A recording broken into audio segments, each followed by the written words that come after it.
M.Ed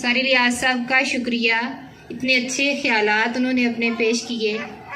اب میں دعوت دیتی ہوں مولانا محمد الیاس صاحب کو۔ الحمدللہ، اللہ تعالیٰ کا لاکھ لاکھ شکر ہے کہ اللہ تعالیٰ کی ذات نے ہمیں یہ موقع فراہم کیا جس موقع سے ہم بھرپور فائدہ اٹھا سکتے ہیں۔ 14 صدیاں قبل اللہ کے رسول صلی اللہ علیہ وسلم نے انسانیت کو علم کا درس دیا۔ ہم جنگ بدر کو پڑھتے ہیں تو جنگ بدر کے اندر جو قریش مکہ کے قیدی تھے انہیں مدینہ منورہ لایا گیا اور مشاورت ہوئی کہ ان کو کیا کرنا چاہیے، تو مختلف صحابہ کی مختلف رائے آئیں، جن میں ابو بکر صدیق رضی اللہ تعالیٰ عنہ کی رائے کو پاس کیا گیا اور طے یہ ہوا کہ قیدیوں سے فدیہ لیا جائے اور ان کو آزاد کر دیا جائے۔ آپ کی بعثت سے قبل مکہ کی سرزمین میں یا مدینہ منورہ میں چیدہ افراد تعلیم یافتہ تھے، 14 یا 15 کے متعلق آتا ہے، لیکن آپ نے اتنا زور دیا تعلیم کے اوپر کہ جو پہلی وحی جس کا نزول ہوا اور بچے نے جس کا تلاوت بھی شروع میں کی کہ اقرأ بسم ربک الذی خلق، انسان کو حکم دیا گیا کہ تو پڑھ، یہ کتنا ضروری ہے۔ مجھ سے قبل میرے محترم بزرگ استاد محترم ساری الیاس صاحب بہت قیمتی گفتگو کر کے گئے ہیں، اب ان کی گفتگو کے بعد میرے پاس ایسے کوئی الفاظ نہیں، پھر بھی مجھے ذمہ داری سونپی گئی کہ میں کچھ الفاظ آپ کی گوش گزار کروں۔ تو جو قیدی فدیہ دے سکتے تھے ان سے تو فدیہ لیا گیا، اور جو نہیں دے سکتے تھے ان کے متعلق آپ صلی اللہ علیہ وسلم نے فرمایا کہ مسلمانوں کے ایک قیدی جو ہے 10 بچوں کو پڑھنا لکھنا سکھا دے، یہی اس کا فدیہ ہے۔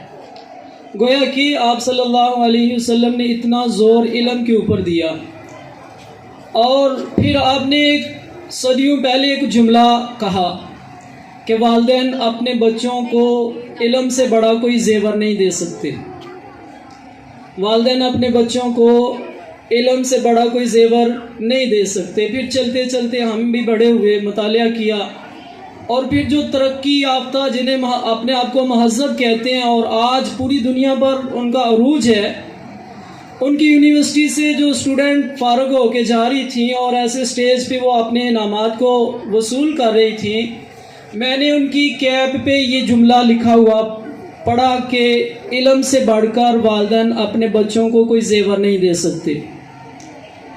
اب علم کی تقسیم ہم نے کچھ ایسے کر دی کہ ہمارے مدارس میں، ہمارے اسکول میں، ہمارے کالج میں وہ علم دیا جاتا ہے، لیکن اس کی عملی شکل ہمیں کہیں نظر نہیں آتی۔ ہمارے بڑے بڑے آفیسر ہیں اور ہر شعبے کے اندر ہمیں یہ کمی محسوس ہو رہی ہیں کہ پڑھے لکھے لوگ وہ کام کر رہے ہیں جو کام جاہل لوگ بھی نہیں کرتے۔ ہمیں علم کیا دیتا ہے اور علم کی روح کیا ہے؟ ہمیں اسکولوں سے، کالجوں سے، یونیورسٹیوں سے علم تو مل رہا ہے لیکن علم کی روح نہیں مل رہی۔ آپ کا فرمان ہے الراشی والمرتشی کلاہما فی النار، رشوت دینے والا اور رشوت لینے والا یہ دونوں کے دونوں کہاں جائیں گے جی؟ جہنم میں جائیں گے۔ اور میرا سوال آپ سے ہے کہ یہ جو کام ہمارے معاشرے میں ہو رہا ہے یہ ان پڑھ افراد نہیں، پڑھے لکھے افراد ہیں۔ جس اسٹیج پہ بیٹھے ہیں، جس پوسٹ پہ بیٹھے ہیں، ہم اپنا کوئی بھی کام کروانے کے لیے چلے جائیں تو بغیر پیسے کے ہمارا کام نہیں ہوتا۔ میرا سوال یہ ہے کہ یہ کسی اسکول سے، کالج سے، یونیورسٹی سے پڑھے بغیر ہی اس پوسٹ پہ پہنچ گئے ہیں، یقیناً یہ سارا کچھ پڑھ کے گئے ہیں لیکن اس کے باوجود بھی یہ عمل نہیں کر پا رہے۔ اسی پیش نظر ایک اللہ تعالیٰ نے موقع دیا، اور میرا اس سکول سے لینا دینا کچھ نہیں، مجھے زیر نگرانی کے اندر لایا گیا کہ آپ نے ہماری نگرانی کرنی ہے، اور مس امرینا میرے بچوں کی ٹیچر بھی ہے، اور جو استاذ کا مقام ہے یا ادب ہے وہ ہم نے پڑھا بھی، سیکھا بھی، پریکٹیکل میں گئے بھی۔ تو مجھے بڑی خوشی ہوئی کہ چلیں اگر مجھے موقع ملا تو میں انشاءاللہ العزیز اس ادارے کے اندر رہتے ہوئے یہ جو کانسیپٹ ہے عملی طور پر بچوں کے اندر لے کے آئیں گے کہ الکذب یہلک، آپ کا فرمان ہے کہ جھوٹ انسان کو ہلاک کرتا ہے، الصدق ینجی، اور سچ انسان کو نجات دیتا ہے. اور یہ ہمارے چھوٹے چھوٹے بچے بول رہے ہیں، اور یہ گناہ کبیرہ ہے جو بغیر توبہ کے معاف نہیں ہوتا. اور اس گناہ کو ٹیچر دے رہے ہیں، اس گناہ کو معاشرہ دے رہا ہے، اس گناہ کو کون جو ہے ہمارے بچوں کے اوپر لاگو کر رہا ہے. تو سب سے پہلے جیسے سر بتا رہے تھے کہ 16 گھنٹے والدین کو ملتے ہیں بچوں کی تربیت کے حوالے سے، اور تربیت یافتہ لوگوں کے ساتھ جو ہے وقت انسان گزار سکتا ہے، علم والوں سے گزارنا مشکل ہوتا ہے. اب یہ جو درس ہے اور یہ سبق ہے جھوٹ کا ہے یا دیگر جو معاشرے کی برائیاں ہیں، یہ سب سے پہلے ماں کی گود میں مل رہا ہوتا ہے اور باپ کی گود میں مل رہا ہوتا ہے. اور موبائل نے اور ہمارے لیے آسان کر دیا. ماں بچے کے سامنے جھوٹ بول رہی ہے، باپ بچے کے سامنے جھوٹ بول رہا، اور بچہ سمجھ رہا ہے کہ یہ تو ایک فن ہے، اس کو اپنانا چاہیے. جب ماں خود بچے سے کہتی ہے کہ جاؤ دروازے پہ دستخط ہو رہی ہے، اور اگر کوئی پوچھے کہ تمہارے پاپا کہاں ہیں تو کہنا گھر میں نہیں ہے. اب یہ پہلا سبق ماں نے بچے کو پڑھا دیا، اور بچے کو بھی پتہ چل گیا کہ ایسا کرنا کوئی برائی کی بات نہیں ہے. جبکہ اللہ کے نبی صلی اللہ علیہ وسلم کا فرمان ہے کہ جھوٹ جو ہے یہ جہنم کی طرف رہنمائی کرتا ہے، اور سچ جو ہے یہ جنت کی طرف رہنمائی کرتا ہے. ایسے میں ہم اگر تاریخ کو اٹھا کے دیکھیں تو ہمیں ایک ماں ملتی ہے جو اپنے بچے کو درسگاہ میں بھیجتے ہوئے، یونیورسٹی میں، کالج میں بھیجتے ہوئے اپنے بچے کو یہ تربیت کر رہی ہوتی ہے کہ بیٹا جان جاتی ہے چلی جائے لیکن تیری زبان پہ جھوٹ نہ آئے. پرانا زمانہ تھا، اور وہ قافلے کے ساتھ روانہ ہو گیا. رستے میں ڈاکوؤں نے قافلے کو روک لیا اور سب کو لوٹ لیا. بچے کے پاس گئے، تلاشی لی، پوچھا ہاں بھائی کیا ہے؟ کہنے لگا ہاں میرے پاس کچھ روپے ہیں. تلاشی لی گئی، نہیں ملی. بڑے ڈاکو کے پاس لے گئے کہ یہ بچہ ہمارے ساتھ بدتمیزی کر رہا ہے، کہہ رہا ہے کہ میرے پاس روپے ہیں لیکن تلاشی کرنے کے باوجود بھی مل نہیں پا رہے. بچے سے پوچھا ہاں بھائی تو ہم سے بھی بڑا بدماش ہے، کدھر ہے پیسے؟ بچے نے جہاں رکھے ہوئے تھے وہ نکال کے دے دیے. اور ڈاکو اس عمل سے بڑا متاثر ہوا کہ یار یہ تو جتنا مرضی بھی تلاش کرتے نہیں مل سکتے تھے، آپ نے ایسا کیوں کیا؟ تو بچے کا ایک جملہ جو ہمارے لیے سبق ہے کہ میری ماں نے مجھے کہا تھا کہ بیٹا سچ بول. میری ماں نے مجھے کیا کہا تھا جی؟ سچ بولنا. کسی پروفیسر کا نام نہیں لیا، کسی استاد کا نام نہیں لیا، بلکہ ماں کا نام لیا کہ میری ماں نے مجھے کہا تھا کہ بیٹا سچ بولنا، جان جاتی ہے چلی جائے. اور پھر اللہ تعالیٰ نے اس سچ کی برکت سے پورے قافلے کے ڈاکوؤں کو جو ہے وہ ہدایت دی. انہوں نے اپنے اس سے توبہ کیا. پڑھتے ہیں اور سنا بھی آپ نے بچپن کے اندر، ہمیں پڑھایا بھی گیا اسکول کے اندر بھی.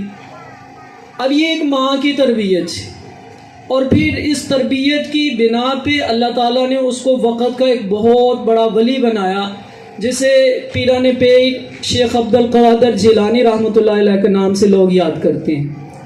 تو میں انہی الفاظ پہ آپ سے اجازت چاہتا ہوں کہ انشاءاللہ آپ اپنے بچے پر اعتماد کے ساتھ ادارے کے اندر بھیجیں.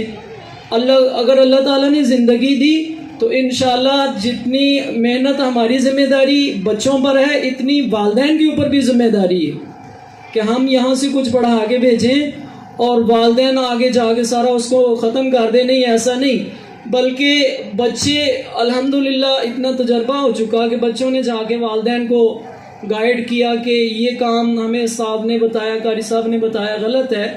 یہ لگ بھگ 2009-10 کی بات ہے کہ میں نے کام شروع کیا ناظرے پہ منظور پورہ پلاٹ میں. میرے پاس کوئی 30-35 بچوں کی کلاس تھی اور میں نے ان پہ خوب محنت کی. پھر والدین میرے پاس آئے اور مجھے انہوں نے مجبور کیا کہ آپ اسکول کا ورک بھی ہمارے بچوں کو کروائیں. اور پھر الحمدللہ ہم نے اقرا روزۃ الاطفال کے نام سے اسٹارٹ بھی کیا. پارٹنرشپ تھی، وہ مقدر میں نہیں رہا، نہیں چل سکا. بہرحال پھر اس کے بعد میں دی ایجوکیٹر شکرگڑھ چلا گیا. میں نے 10-11 سال وہاں میں نے کام کیا، اور پھر اس کے بعد میں نور کوٹ میں آ گیا. اللہ کا لاکھ لاکھ شکر ہے کہ والدین آ کے ملتے ہیں، رپورٹیں دیتے ہیں بچوں کی کہ وہ بچے جو مطلب والدین کا کہنا نہیں مانتے تھے یا نمازیں نہیں پڑھتے تھے، نیگیٹو نہیں پازیٹیو، وہ کہہ رہے ہیں کہ ہم بچوں کو کالج بھیج رہے ہیں، لیکن ہمارے بچوں کے اندر وہ چیزیں آ رہی ہیں جو واقعتاً علم نے دی کہ بھئی علم نے کہا کہ جھوٹ نہیں بولنا، علم نے کہا کہ راشی مرتشی والا کام نہیں کرنا، علم نے کہا ہے غیبت نہیں کرنی. تو یہ عملی طور پر کہ آج آپ کو یہ لیسن دیا گیا ہے، 24 گھنٹے کے بعد آپ سے پوچھیں گے آپ نے جو گفتگو کی ہے گھر میں جا کے اس میں سچ کتنا بولا اور جھوٹ کتنا بولا ہے. تو انشاءاللہ العزیز اس ادارے کے اندر بھی ایسے ہی ایک نظام اور سسٹم رکھا جائے گا جس میں بچوں کے علم کے ساتھ ساتھ ان کی تربیت پر بھی بھرپور جو ہے وہ زور دیا جائے گا. اور انہی الفاظ پر میں اجازت چاہتا ہوں. شکریہ ادا کرتی ہوں مولانا محمد الیاس صاحب کا.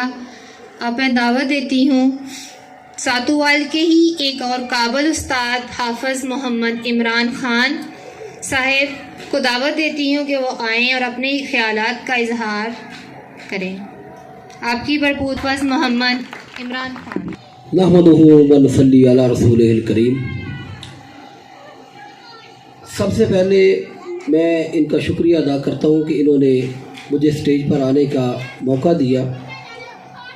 ٹائم کافی ہو چکا ہے، میں زیادہ لمبا ٹائم نہیں لوں گا، صرف 1-2 منٹ میں اپنی بات کر کے بات کو ختم کرتا ہوں. صرف علم کے حوالے سے بات کروں گا کہ علم کا مطلب کیا ہے. علم کا مطلب ہے جاننا.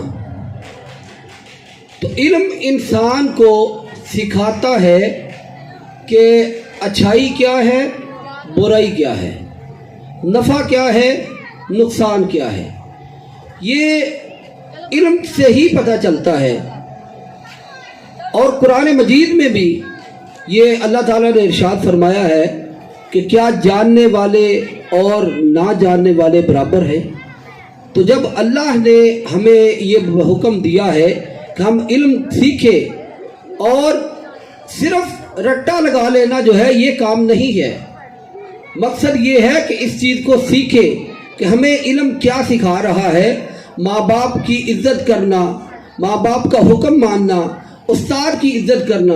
لیکن افسوس ہے کہ آج ہمارے بچے علم تو حاصل کر رہے ہیں، بڑی بڑی ڈگریاں تو حاصل ضرور کر رہے ہیں، لیکن جو ادب ہے، جو مقصد ہے وہ نہیں ہے. جیسے علامہ صاحب فرما رہے تھے کہ علم حاصل کیا جاتا ہے، بڑی بڑی کرسیوں پر جا کر بیٹھ جاتے ہیں، لیکن رشوت جو ہے وہ نہیں چھوڑتے، جھوٹ جو ہے وہ نہیں چھوڑتے، جو بے ایمانی ہے وہ نہیں چھوڑتے.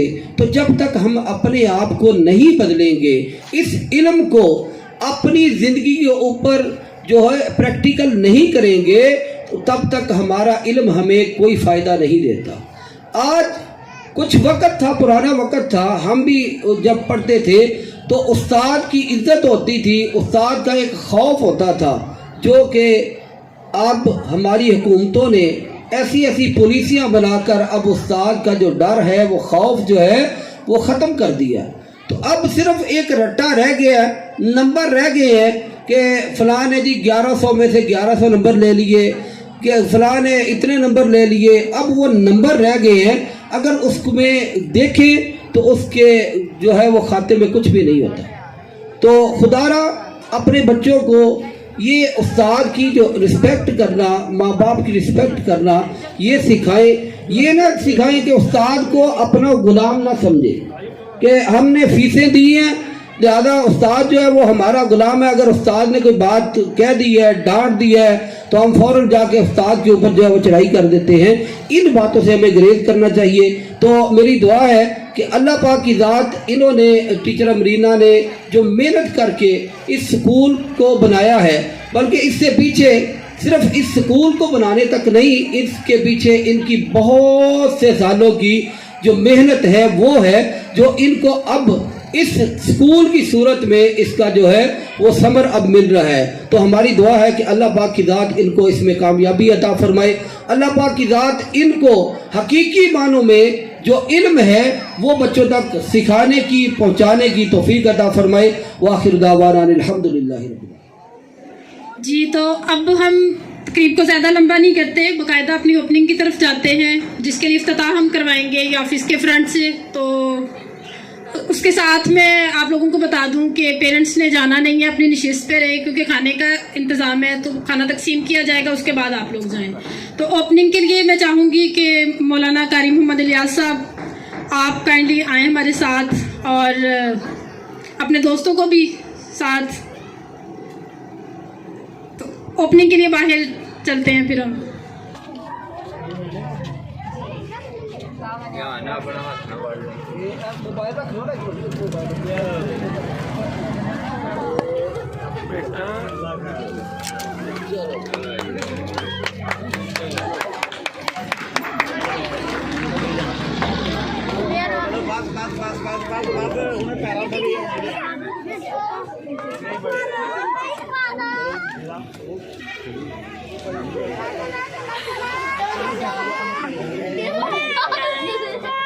Saya mau lawan apa ni? Mai kalah.